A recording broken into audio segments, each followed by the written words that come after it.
Saudara Wakil Presiden terpilih Gibran Rakabuming Raka memberi sinyal porsi menteri di Kabinet Pemerintahan Prabowo Gibran akan lebih banyak dari kalangan profesional. Gibran Rakabuming Raka menyebut jika komposisi kabinet yang akan membantu pemerintahan Prabowo Gibran akan lebih banyak diisi dari kalangan profesional. Hanya saja selanjutnya Gibran mengatakan soal porsi jabatan dan juga nama semua akan disampaikan oleh Presiden terpilih Prabowo Subianto. Ya, banyak profesional. Nanti ya, kalau urusan kabinet nanti.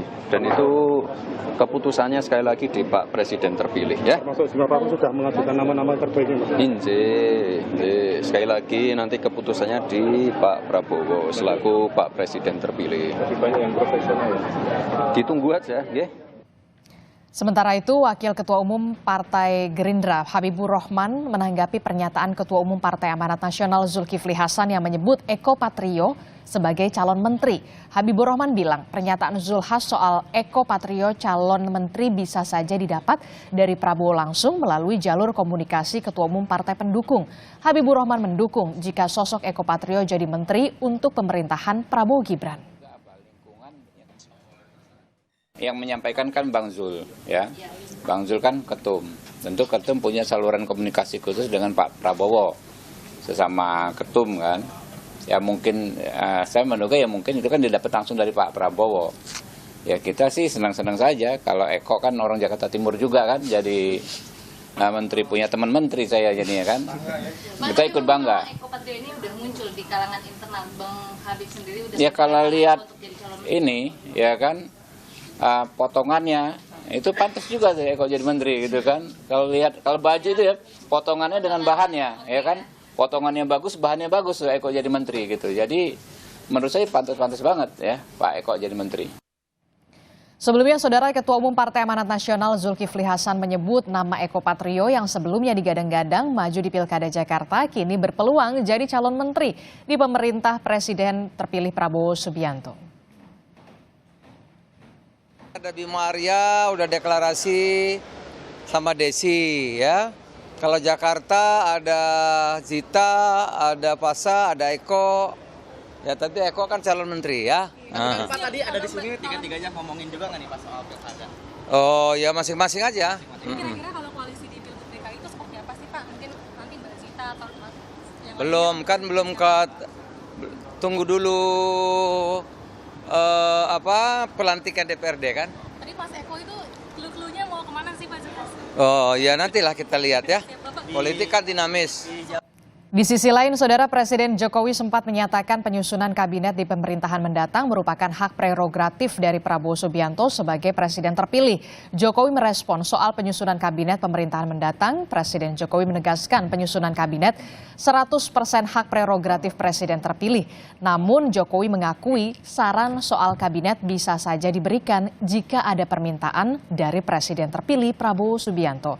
Menurut Jokowi, pihak lain tidak boleh ikut campur dalam penentuan kabinet jika tidak dimintai saran. Kabinet itu adalah 100% hak prerogatif presiden. Kalau usul-usul boleh, tapi itu hak penuh presiden terpilih. Jadi kalau minta saran dari Bu Mega gitu kalau minta saran kan nggak apa-apa kalau minta saran. Tapi kalau nggak dimintai saran, ikut-ikutan nimbrung lah itu yang nggak boleh. Ya.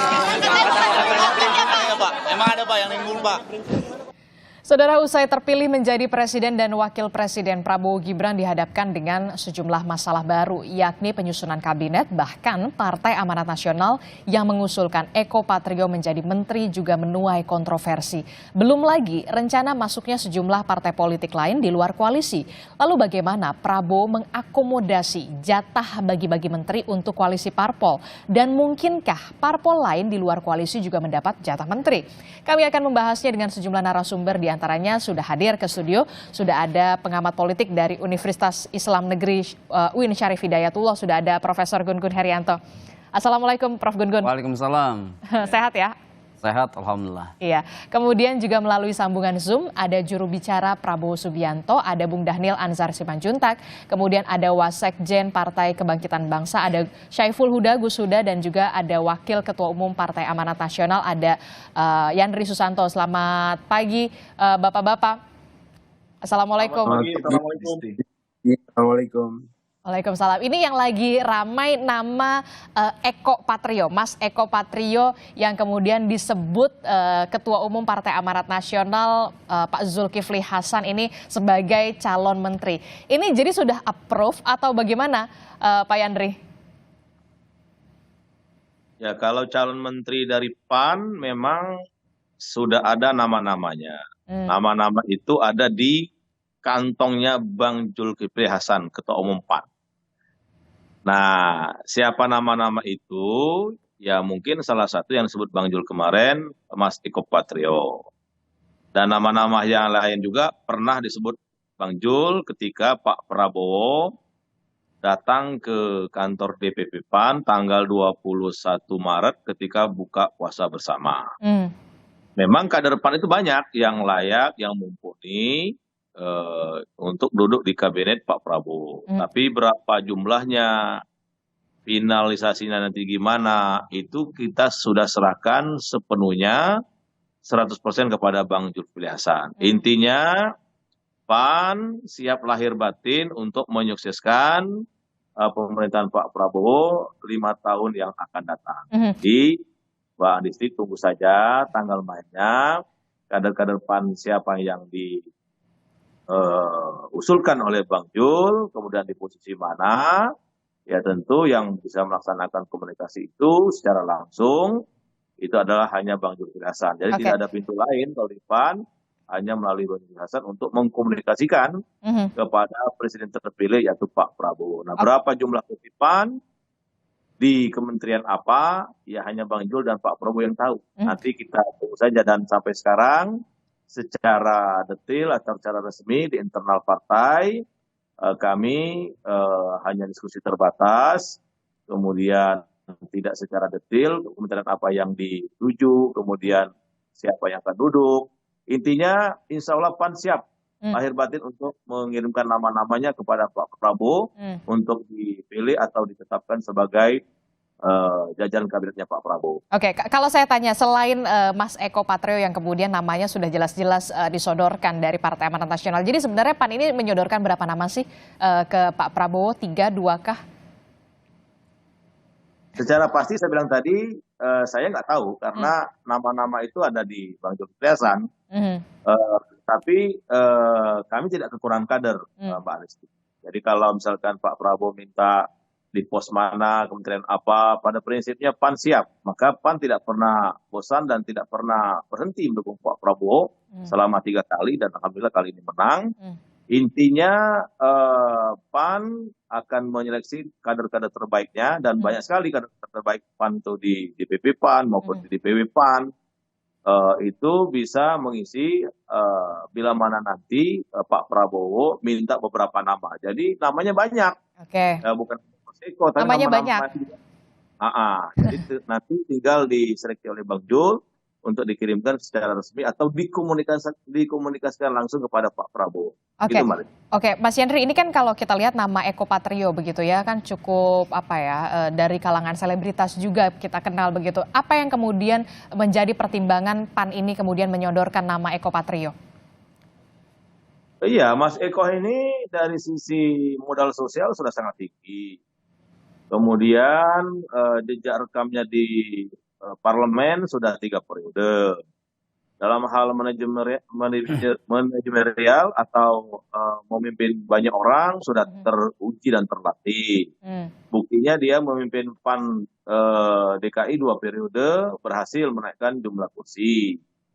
Dan relasinya sangat baik. Jadi dari sisi yang diperlukan seorang menteri untuk duduk di kabinet, ya Mas Eko memang memenuhi syarat dan kriteria, tapi apakah nanti finalnya betul-betul Mas Eko masuk, ya hanya Bang Jul yang tahu sama Pak Prabowo. Tapi ya Mas Eko menurut pandangan kami, itu salah satu kader terbaik kami, Mbak Adisti. Jadi dan kerja-kerja politiknya, kerja-kerja sosialnya, kerja-kerja lobbynya, itu Mas Eko luar biasa. Jadi kalau seorang menteri sebagai pimpinan sebuah kementerian, sebuah lembaga besar, saya kira Mas Eko tidak akan mengalami kesulitan. Dan apa nanti bila diberikan mandat oleh Pak Prabowo, saya kira Mas Eko siap lahir batin.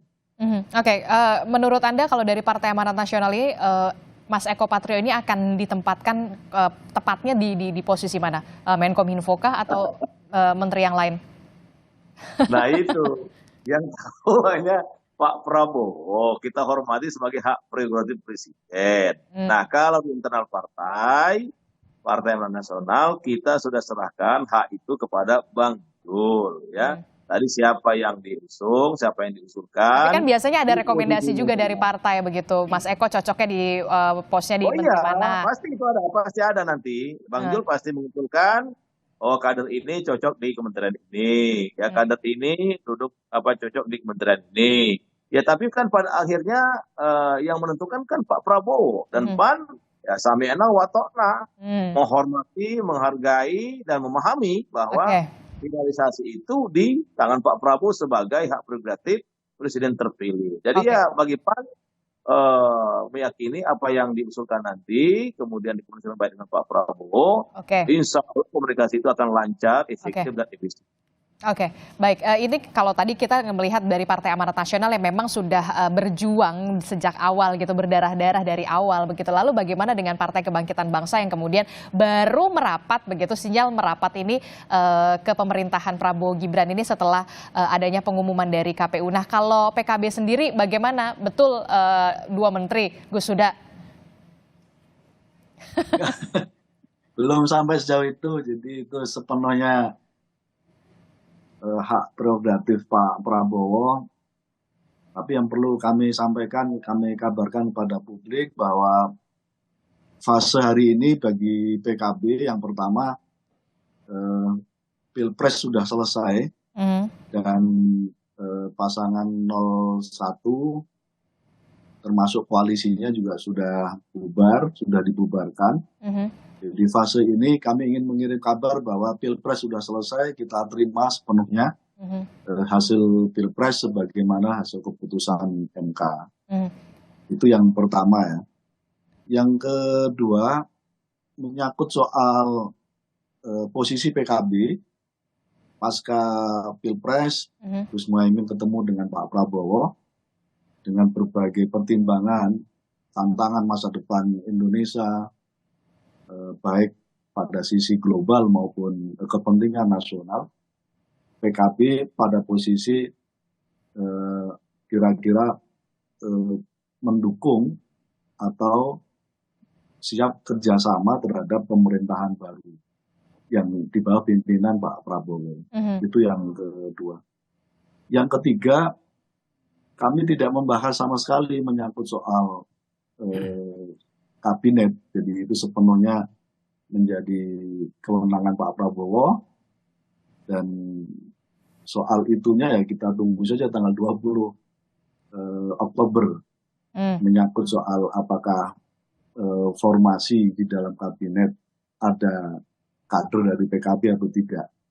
Di prinsipnya kami ingin mentradisikan satu memberikan ucapan selamat, yang kedua memberikan support terhadap kepimpinan nasional yang terpilih, dalam hal ini Pak Prabowo dan Pak Gibran. Yang ketiga, bahkan lebih jauh dari itu, kami ingin membuat tradisi baru, agenda perubahan yang sempat diusung oleh pasangan 01, kami sampaikan kepada Pak Prabowo, karena tidak mungkin diperjuangkan oleh pasangan Mas Anies dan Gus Muhaimin karena belum mendapatkan mandat dari rakyat gitu. Dan syukur alhamdulillah. Tapi Gus Huda begini, pada saat pertemuan kemarin dengan Pak Prabowo dan juga Gus Imin begitu kan, kalau Gus Imin mengatakan sudah dalam bahasa Jawa sudah ceto welo-welo gitu, welo-welo gitu kan, udah jelas begitu. Masa nggak ada sih pembicaraan Pak Prabowo menawarkan atau semacam itu begitu? Ada nggak? Nggak ada, kita belum tidak membahas terkait dengan itu. Sekali lagi itu ranahnya Pak Presiden. Tapi pada konteks ini ya, pada konteks diskusi, saya kira hari ini tugas Mas Daniel kan kira-kira menurunkan visi misi dan program yang sudah diserahkan sebagai dokumen resmi pasangan 02 yang diserahkan kepada KPU, diformulasi lalu menjadi portofolio struktur kabinet. Saya kira karena itu kita kasih kesempatan Pak Prabowo, Bang Daniel, Pak Yandri kira-kira untuk memformulasikan itu. Butuh berapa kabinet, apakah masih akan sama atau berkurang atau bahkan bertambah. Ataukah masih ada tersisa juga untuk PKB begitu ya, Gus Huda? Saya kira tidak harus sampai sejauh itu. Nah yang ketiga, isu yang lain saya kira begini. Isu yang lain saya kira publik dan elit politik saya kira tidak boleh alergi. Misalnya Pak Mas Yandri menyodorkan figur karena sudah berjuang gitu, dan lalu mendapatkan portofolio kementerian. Itu wajar dan memang harus begitu. Karena dalam kacamata PKB, struktur kabinet itu harus representasi partai.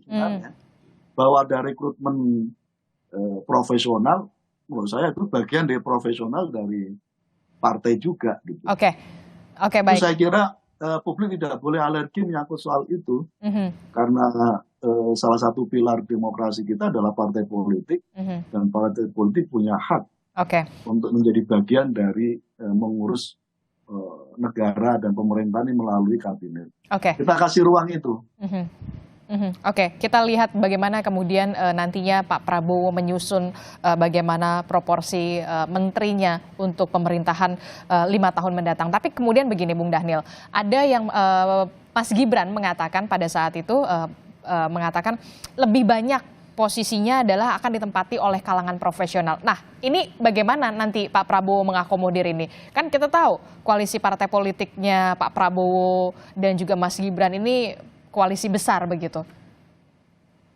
Mbak Adisti, pertama pada saat ini seperti tadi disampaikan Mas Huda itu tepat sekali bahwasannya Pak Prabowo sedang fokus menderifikasi, menurunkan visi misi Pak Prabowo serta program Pak Prabowo dalam bentuk institusionalisasi, melembagakan visi misi itu dalam bentuk kementerian yang sudah ada maupun pemecahan atau penyatuan. Jadi tahap itu sedang dilakukan oleh Pak Prabowo dibantu beberapa pihak untuk memperkuat pelembagaan. Nah, tentu tahap berikutnya memang Pak Prabowo meminta nama-nama dari partai-partai politik pengusung selama ini. Nah, apabila ada pernyataan misalnya dari Mas Wapres terpilih, Mas Gibran akan diisi banyak kalangan profesional. Harus dimaknain begini, bukan berarti orang partai politik atau orang di luar partai politik itu tidak profesional. Pemaknaan profesional atau skillful itu dimaknai juga bisa berasal dari partai politik. Artinya terus terang Pak Prabowo tidak terlalu tendensius mendikotomi antara profesional atau profesional non profesional. Yang ingin direkrut dan membantu Pak Prabowo itu dalam bahasa Pak Prabowo seringkali menggunakan kalimat putra putri terbaik Indonesia. Dalam makna mereka tentu harus profesional di bidangnya, baik dari partai politik maupun di luar partai politik. Nah, oleh sebab itulah ada beberapa syarat utama. Saya sebut 2 syarat utama yang paling atas. Pertama itu adalah integritas, kemudian kedua itu kompetensi. Artinya adalah mereka-mereka yang masuk kabinet Pak Prabowo itu tentu syarat utamanya punya integritas, karena yang sering kali diulangi Pak Prabowo ingin komit terhadap agenda pemberantasan korupsi, kemudian bersih dalam konteks pemaknaan integritas tadi, kemudian kedua tentu kompetensi, dia profesional di bidangnya. Misal tadi misalnya PAN mengusulkan Nama Eko Patrio. Ya, nama Eko Patrio, berarti nama Mas Eko Patrio ini CV-nya sudah masuk ke kantongnya Pak Prabowo, begitu, Bung Dhanil? Ya, Mas Eko yang disebut oleh Pak Zulkifli Hasan, atau ada nama Bang Yandri dan sebagainya. Nah, itu dipertimbangkan tentu sesuai dengan dua kriteria awal tadi. Kompetensi ini cocok di mana? Ini beliau ini punya kompetensi apa? Nah, itu yang dipertimbangkan oleh Pak Prabowo. Bila kemudian Pak Prabowo tidak bersesuaian dengan nama-nama tersebut, artinya tidak memenuhi kriteria yang dibutuhkan oleh kabinet Pak Prabowo, tentu Pak Prabowo akan minta kepada partai pengusul atau ketua umum pengusul untuk mengganti nama yang lain. Jadi sepenuhnya keputusan siapa yang duduk di kabinet, siapa yang pantas membantu Pak Prabowo, itu ada di tangan Pak Prabowo atas usulan partai politik dan pihak lain. Jangan lupa juga loh Mbak Adisti, bukan cuma partai politik yang mengusulkan, orang-orang di luar partai politik juga ramai, riuh mengusulkan nama-nama calon menteri. Seperti tadi disampaikan oleh Mas Huda, kalau orang pihak partai politik pengusung yang mengusulkan itu hal yang wajar. Tapi bagaimana kemudian di luar dari partai politik itu? Partai politik yang kemudian mengirimkan CV atau memantaskan diri di depan Pak Prabowo itu banyak. Dan itu memang dalam situasi politik seperti ini itu sering terjadi dan selalu. Oke, saya ke Prof. Gun-Gun. Prof. Gun-Gun, ini kan kalau kita lihat ya, ini kan koalisi Prabowo Gibran ini koalisi yang kuat, begitu, koalisi yang besar begitu. Nah, bagaimana kemudian Pak Prabowo ini menjadi tantangan tersendiri untuk bagaimana bisa menyusun proporsi antara kalangan profesional, kemudian juga dari partai politik, bisa mengakomodir semuanya? Oke, saya ralat dulu, saya belum profesor ya, jadi supaya tidak salah, masih on proses. Oke, terkait dengan pertanyaan tadi, saya pikir memang yang paling penting dan krusial di fase-fase seperti ini, Adisti, adalah bicara soal postur. Postur kabinet yang akan dibentuk oleh Pak Prabowo dan Mas Gibran. Postur ini tentu menyangkut dua hal. Pertama, aspek kelembagaan. Tadi Mas Dhanil udah bicara soal institusionalisasi ya, yang kemudian dibutuhkan terutama untuk menurunkan visi misi itu dalam kementerian-kementerian yang tentu akan menguatkan pemerintahan Pak Prabowo saat ini dan ke depan. Misalnya bicara soal berapa jumlah kementerian, berdasarkan Undang-Undang 39 kan tahun 2008 itu maksimum 34. Nah, hal ini kan tentu sebarannya harus dipikirkan seperti apa, menyangkut kebutuhan-kebutuhan strategis terutama dari turunan visi misi dan program prioritas. Nah, kedua, menyangkut komposisi itu selain kelembagaan adalah orang yang tepat. Kenapa orang yang tepat itu tentu akan sangat membantu akselerasi kinerja kabinet. Bagaimanapun kualifikasi, kompetensi, kemudian portofolio itu pasti sudah sekarang ini profiling dilakukan. Dan yang paling penting itu adalah bukan menambah masalah tapi turut menjadi problem solver dari ragam persoalan kebangsaan yang saat ini mengemuka. Tantangan paling besar kan Indonesia harus kemudian memanfaatkan bonus demografi dan peluang menuju Indonesia emas. Proses sirkulasi elit sudah selesai kemarin dalam konteks puncak hierarki otoritas yang ada di posisi presiden dan wakil presiden. Sekarang turunannya adalah menteri. Sejumlah menteri kabinet itu tentu hak prerogatifnya ada di presiden berdasarkan konstitusi dan undang-undang pembentukan kementerian. Nah, kalau kita bicara soal waktu, masih banyak waktu ya. Setelah dilantik pun nanti tanggal 20 Oktober, presiden masih punya waktu 14 hari kerja ya untuk kemudian nanti menyusun kabinetnya. Tentu dari sekarang sampai nanti dilantik itu momentum yang paling tepat adalah melakukan komunikasi politik lintas kekuatan. Dan komunikasi politik itu akan berujung dua hal. Pertama adalah kesepahaman soal visi besar seorang presiden terpilih. Kemudian yang kedua adalah mengatasi bottleneck atau hambatan-hambatan. Kenapa? Karena pasti ada residu-residu yang terbawa dari proses kontestasi kemarin. Contoh misalnya, apakah mengakomodir kekuatan yang kemarin menjadi kompetitor?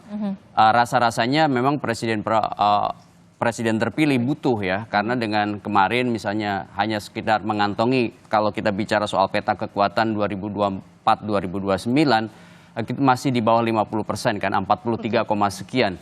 Sehingga kemudian dukungan dari mitra baru, sebut aja misalnya PKB-kah, Nasdem-kah, itu tentu akan menguatkan modal dasar pemerintahan terbentuk.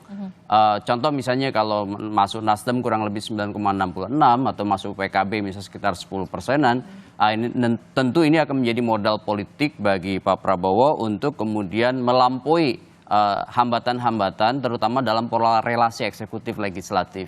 Itu kira-kira. Nah ini kan kemudian yang juga tadi juga sempat disinggung oleh Bung Dhanil, ternyata masukan-masukan rekomendasi ini tidak hanya dari partai politik saja, tapi juga kemudian banyak juga di luar partai politik, dalam arti gitu kan memberikan bisikan mungkin ya kepada Pak Prabowo soal bagaimana penyusunan menteri. Inikah kemudian juga menjadi salah satu tantangan juga atau hambatan? Anda melihatnya ada? Ya, ini kan hambatan sekaligus peluang. Kenapa? Karena mata telinga presiden ya sebagai bentuk FCR, finding, conclusion, recommendations, dalam konteks pembentukan pemerintahan menjadi jauh lebih ruang jelajah menjadi lebih luas. Tetapi saya yakin Pak Prabowo dengan timnya tentu punya skema, punya catatan, punya profil, dan punya kebutuhan strategis. Dan itu jatuhnya adalah pada sekarang ini pemetaan. Nah, pemetaan ini kan apakah nanti berujung dengan bisa memuaskan semua pihak? Saya yakin tidak. Makanya kemudian yang paling penting bagi presiden terpilih sekarang ini betul-betul berfokus pada 3 hal. Pertama adalah memilih orang yang tepat dalam jabatan yang tepat. Yang kedua, mereduksi hal-hal yang kira-kira tidak berpotensi menguatkan tapi justru melemahkan. Misalnya ya seperti yang Pak Luhut bilang, kalau betul-betul misalnya tidak kemudian bisa satu frame berpikir, kemudian tidak satu orientasi ke depan, ya tidak bisa juga kan dipaksakan. Hanya atas nama misalnya akomodasi politik, tetapi yang kemudian yang terjadi adalah kerancuan-kerancuan bahkan mungkin kontraproduktif ya bagi proses melajunya kabinet yang dipimpin oleh Pak Prabowo. Kemudian hal yang ketiga adalah tentu bagaimanapun ya di antara kekuatan partai politik itu banyak sekali yang punya kepentingan ya, entah itu mengendorse nama dan lain-lain, dan yang paling penting adalah proses selektivitas dari presiden yang terpilih untuk menentukan siapa yang kemudian paling tepat, tepat sasaran dalam konteks menjadi menterinya. Karena tentu ya hak prerogatif ini rentan di sistem multipartaisme ekstrim ya, dengan model kekuatan yang terfragmentasi sedemikian rupa, rasa-rasanya biasanya sulit kemudian untuk menolak politik akomodasi. Bahasa teknisnya itu adalah power sharing atau bagi-bagi kekuasaan gitu. Itu yang kemudian juga kita nantikan, walaupun memang ini merupakan hak prerogatif dari presiden terpilih Prabowo Subianto. Tapi begini, tadi kan juga Mas Gun-Gun mengatakan ada 34 kementerian begitu ya maksimal. Dengan 34 kementerian ini kurang nggak sih untuk mengakomodir dari partai politik dan juga kalangan profesional kalau untuk pemerintahan Prabowo Gibran 5 tahun mendatang? Jangan dijawab dulu, Mas Gun-Gun. Kita temukan jawabannya usai jeda. Tetaplah bersama kami di Sapa Indonesia Pagi.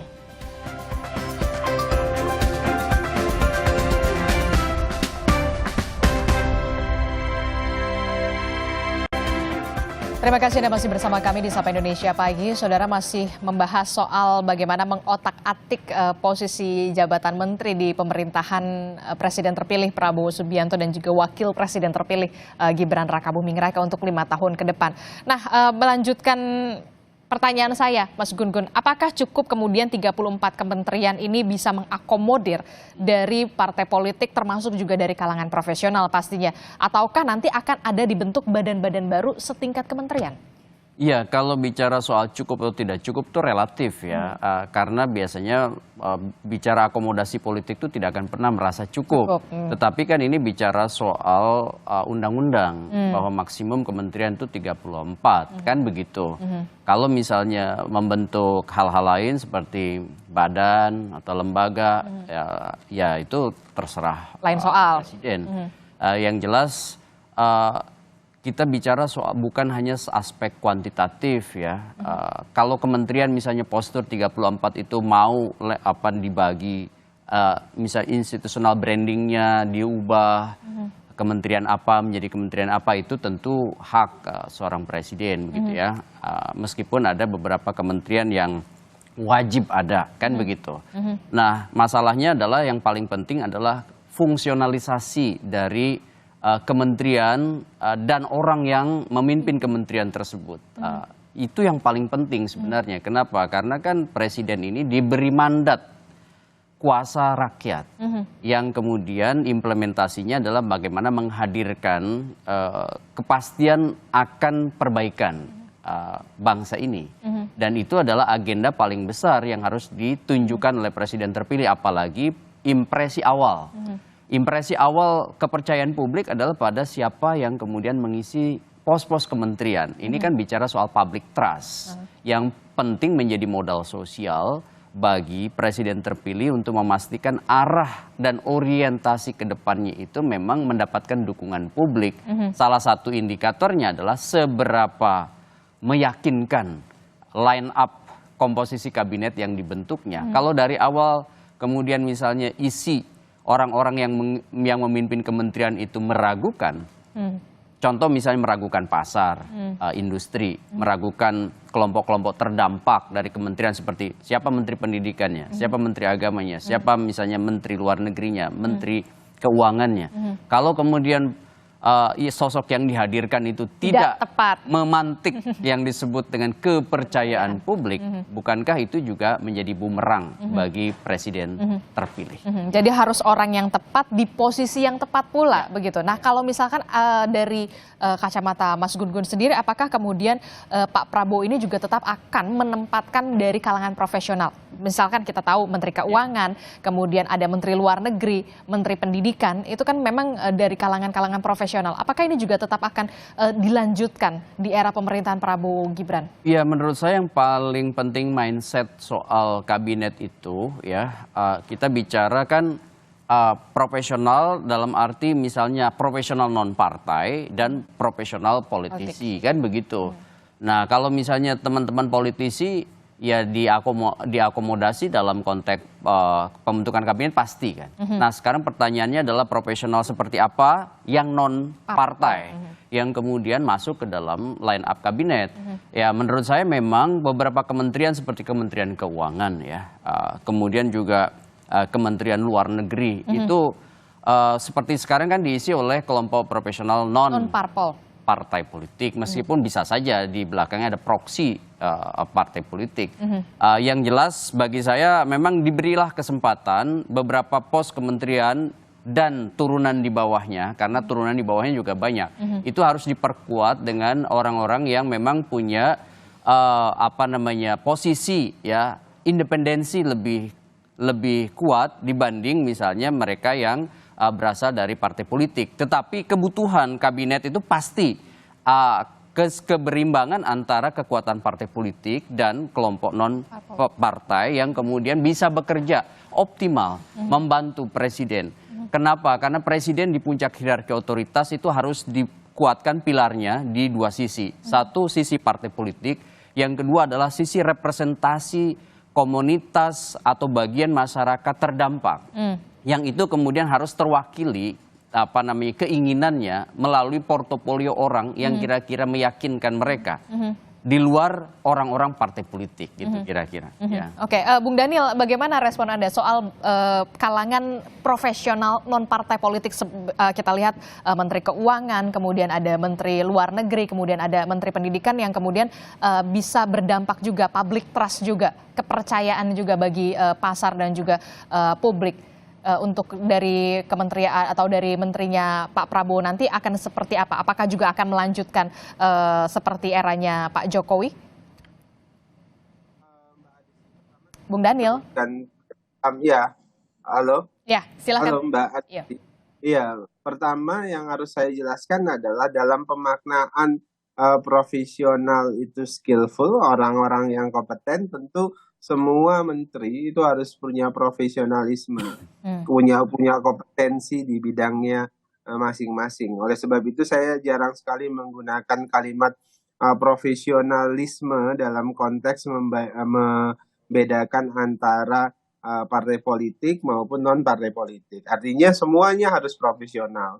Kedua, dalam konteks pemanaan dalam partai politik, orang partai politik atau orang luar partai politik, tentu Pak Prabowo mempertimbangkan semua sisi antropologis. Artinya adalah komposisi struktur masyarakat kita, merepresentasikan kelompok-kelompok tadi istilah Mas Gun-Gun terdampak, merepresentasikan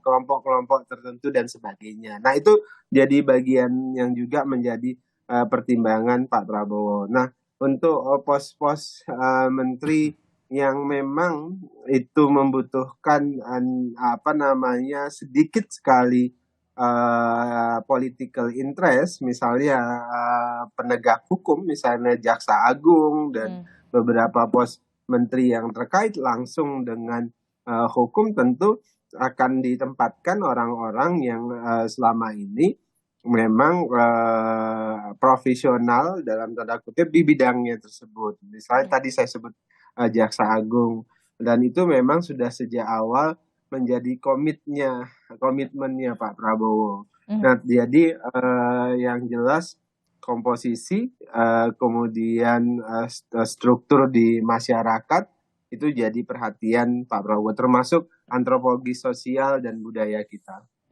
Oke, lalu begini, kan diketahui gitu ya, Pak Prabowo ini dan juga Gibran ini program 100 hari kerjanya adalah program makan siang gratis begitu kepada anak-anak. Nah ini yang memang juga sudah disiapkan di salah satu kementerian sosial, Kementerian Pendidikan, ataukah memang nanti memang ada badan lagi yang kemudian mengurusi soal ini? Itu yang sedang terus dikaji hari ini. Memang rencana awalnya itu ada badan tersendiri yang memang menangani terkait dengan program makan siang gratis, tidak bergabung atau tidak dileburkan dengan institusi lainnya. Jadi sekarang terkait dengan institusionalisasi program makan siang gratis terus dikaji, dan memang kecenderungannya adalah ada institusi sendiri terkait dengan program ini. Oke, kenapa saya tanyakan ini, karena memang ini adalah kebijakan atau janji politik yang digaungkan oleh pasangan Prabowo Gibran dan sangat populis sekali, pasti ditunggu oleh masyarakat yang kemudian memilih Prabowo Gibran begitu ya, Bung Daniel. Nah, saya ke Gus Huda. Gus Huda, ini kan kalau kita lihat Partai Amanat Nasional dengan lantang ada nama Eko Patrio yang kemudian kader terbaik dari PAN yang kemudian sudah disodorkan. Nah, kalau dari PKB sendiri memang belum diminta nih, katanya sih belum diminta begitu, tapi memang sudah ada menyiapkan sejumlah nama nggak memang yang memang sudah digantongi oleh Gus Imin? Mas Huda belum dipersiapkan. Gus Huda? Belum. Belum, masa belum sama sekali? 1, 2 masa nggak ada? Nanti kalau misalkan mungkin lagi ini masih ada 4 bulan kan. Jadi prinsipnya PKB mendukung pemerintahnya Pak Prabowo, mendukung Mas Daniel, mendukung Mas Yandri. Jadi bagi PKB sekali lagi penting banget semangat untuk support penuh kepemimpinan baru ini bahwa Pak Prabowo. Jadi nanti kalau misalkan baru diminta begitu, baru lihat begitu kader terbaiknya yang mana ya kira-kira gitu ya? Apa memang disiapin mendadak juga nggak apa-apa gitu, Gus Huda, kalau PKB? Ya sekali lagi kita serahkan pada Pak Prabowo selaku pemilik hak prerogatif. PKB siap sih prinsipnya menjadi bagian dari kabinet atau tidak, prinsipnya siap dan tetap akan mendukung pemerintahan yang baru ini. Oke, yang penting siap aja dulu begitu ya. Tapi tampaknya Bung Daniel udah senyum-senyum, jangan-jangan CV dari PKB udah ada di mejanya Pak Prabowo ya, Bung Daniel ya? Mungkin Mas Huda, Mbak. Mungkin. Mas Huda yang diajukan. Mungkin, ini mungkin loh. Oke. Mungkin dari PKB Mas Huda, dari PAN mungkin masih Andri, gitu kan bisa aja, Mbak. Oke, kemungkinan itu masih terbuka lebar begitu kan? Namanya juga. Bisa aja Mas Huda yang diajukan jadi Menteri Pendidikan misalnya. Bisa juga Bang Yandri diajukan Menteri Agama misalnya, bisa juga. Oke, baik. Tebak buat manggis ini, Mbak. Karena masih ada cukup banyak waktu begitu ya, termasuk juga Pak Prabowo juga pasti akan background check begitu ya kepada nama-nama yang kemudian sudah disodorkan oleh partai politik. Tapi ke Mas Gun-Gun, dari kacamata Anda begitu, Nasdem dan juga PKB yang baru merapat sinyalnya setelah pengumuman Presiden terpilih Prabowo Gibran ini, apakah akan mendapatkan jatah menteri juga? Ya, kalau kebiasaan dalam konteks politik akomodasi ya, terutama dalam skema ZOPA atau Zone of Possible Agreement ya, kan kesepakatan itu kan sekarang dibuka areanya nih, dibuka zonanya, termasuk misalnya masuk atau tidaknya kompetitor ke kabinet. Sebut aja misalnya sekarang kan sudah jelas PKB, Nasdem menerima ya kan posisi presiden dan wakil presiden terpilih dan sudah kemudian mendeklarasikan bahwa pemilu usai. Nah sekarang kalau misalnya menjadi bagian dari pemerintahan kan kelaziman dalam salah satu ya yang disebut dengan struktur peluang itu adalah masuk dalam pemerintahan. Dan itu representasinya keberadaan orang PKB atau orang Nasdem di kabinet. Soal berapa jumlahnya itu akan sangat bergantung kepada negosiasi para pihak. Kenapa? Karena ya banyak pertimbangannya ya. Saya meyakini bahwa proses negosiasi itu sudah berlangsung. Dan konteks ya komunikasi politik ini kan meskipun Pak Prabowo baru dilantik 20 Oktober nanti, tetapi kan intensitasnya sudah jauh-jauh hari terjadi sampai sekarang dan proses yang belum selesai ini bicara soal antara lain salah satu ya diantaranya itu adalah tentu partai-partai yang belakangan masuk menjadi bagian dari mungkin pemerintahan Pak Prabowo. Sebut aja memang juga Pak Prabowo punya kebutuhan sih, kebutuhan strategis seperti saya sampaikan tadi, kebutuhan strategis melampaui titik minimum dukungan, terutama sebut aja di atas 50%. Itu pun masih sangat riskan. Kenapa? Karena akan punya kebergantungan kuat pada salah satu partai dengan perolehan kursi banyak di DPR. Sebut aja misalnya ketergantungan pada posisi Partai Golkar. Kan pemerintahan ini bukan 1-2 hari tapi 5 tahun. Sehingga kemudian politik anggaran, politik kebijakan ya, termasuk juga nanti fungsi-fungsi lain di DPR, misalnya fungsi legislasi maupun kontrol. Itu tentu kan banyak sekali dinamikanya dan andai presiden punya kerentanan dukungan politik itu juga jadi problem tersendiri bagi Pak Prabowo. Jadi kalau bisa dikatakan Golkar mendapat jatah lebih banyak begitu ya? Ya posisi hari ini kan kalau kemudian tidak banyak alternatif maka ruang negosiasi Golkar menjadi sangat kuat gitu. Maka kemudian biasanya ada yang disebut dengan game ya dalam pembentukan pemerintahan itu memperluas ruang jelajah komunikasi politik. Salah satunya adalah memasukkan mitra baru untuk kemudian presiden terpilih memungkinkan melakukan manuver yang jauh lebih punya ruang dibanding kemudian ruang itu hanya bergantung kepada 1 atau 2 kekuatan dominan. Oke, gitu. Ini saya tertarik begini, kalau PKB kan kalau udah jelas kalau di eranya Pak Jokowi ini kan ada 2 posisi menteri, ada Kementerian Agama, kemudian juga ada Kementerian dari Tenaga Kerja begitu. Apakah ini juga akan dimasukkan oleh posisi PKB setelah PKB baru merapat baru sekarang gitu, ataukah kemudian berkurang? Iya itu akan sangat bergantung sih menurut saya pada negosiasi PKB ya dengan Pak Prabowo. Kenapa? Karena bicara soal kuantitas itu harusnya memang PKB jika pun masuk itu komposisinya tidak jauh lebih buruk daripada perolehan periode sebelumnya.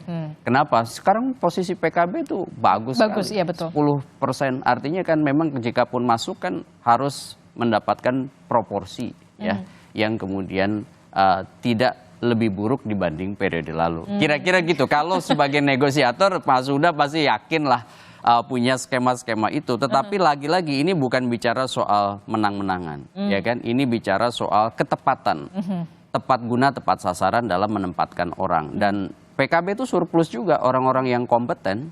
Ya, menurut saya posisi itu harus juga menjadi bagian pertimbangan presiden untuk mengajak siapa yang kemudian diantara kader-kader PKB yang mumpuni dan tentu punya goodwill, political will, punya niat baik dan niat politik untuk kemudian memastikan arah pos-pos kementerian yang akan diisi, entah itu Kementerian Tenaga Kerja ataupun kementerian-kementerian lain yang memang bisa berkhidmat lebih banyak untuk kepentingan bangsa ini.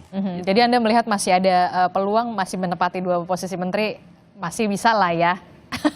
Begitu. Oke, Mas Yandri, Anda melihatnya bagaimana kalau dari Partai Amanat Nasional sendiri? PKB Nasdem ini kan kemudian baru bergabung setelah Pilpres sudah selesai begitu. Legowo saja kalau dari Partai Amanat Nasional. Ya, bagi Partai Amanat Nasional nggak ada masalah dan kami tidak sedikit pun khawatir. Justru kami mengapresiasi apa yang dilakukan oleh Pak Prabowo pasca kontestasi, apalagi setelah Mahkamah Konstitusi menyatakan memenangkan Pak Prabowo melakukan safari politik atau silaturahmi ke berbagai pihak termasuk ke PKB dan Nasdem. Bagi kami PAN menyambut baik. Itu sesuatu yang luar biasa karena memang narasi yang dibangun oleh Pak Prabowo selama ini narasi kebersamaan, narasi persatuan. Berarti nggak khawatir ya jatah menteri untuk PAN ini akan berkurang? Enggak. Saya yakin apa yang dilakukan oleh Pak Prabowo itu demi merah putih. PAN juga begitu. Jadi kami senang-senang saja dan tidak ada masalah di internal kami.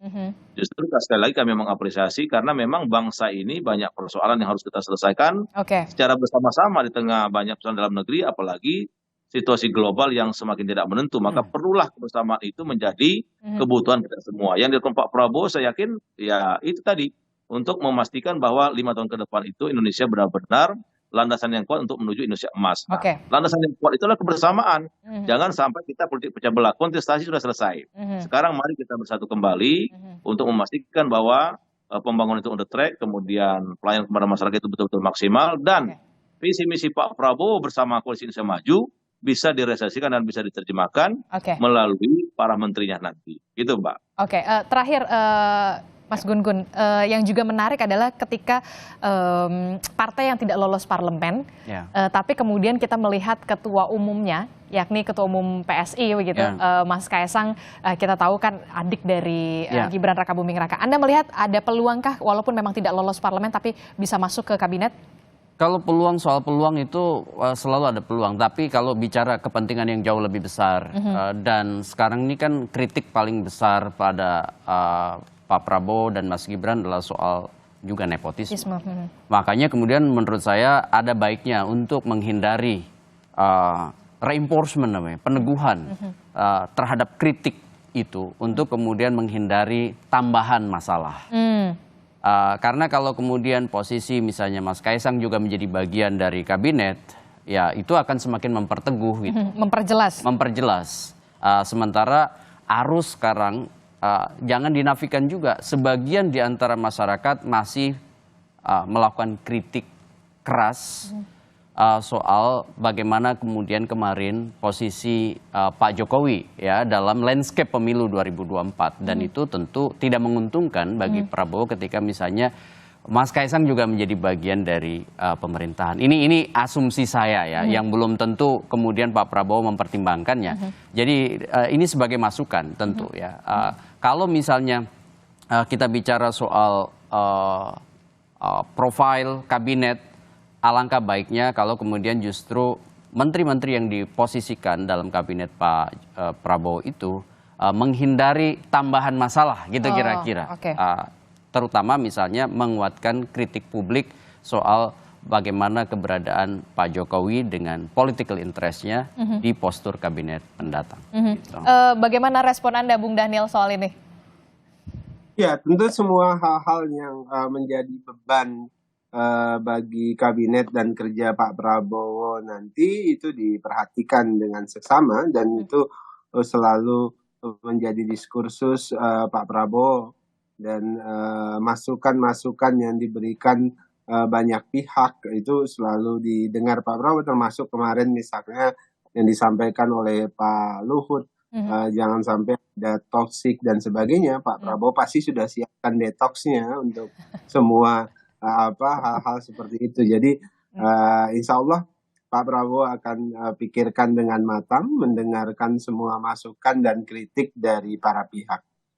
Oke, kita nanti akan tunggu dari keputusan Presiden terpilih pastinya Prabowo Subianto soal bagaimana siapa yang menempati posisi menteri yang pastinya harus tepat namanya juga, tepat jabatannya juga begitu ya, agar bisa mengemban tugas amanah dari rakyat 5 tahun ke depan. Terima kasih Bung Dhanil telah bergabung bersama kami, Mas Yandri terima kasih, Gus Huda terima kasih, Mas Gun Gus terima kasih sudah hadir di studio. Terima kasih. Selamat pagi semuanya, Assalamualaikum, sehat-sehat Bapak-Bapak. Waalaikumsalam.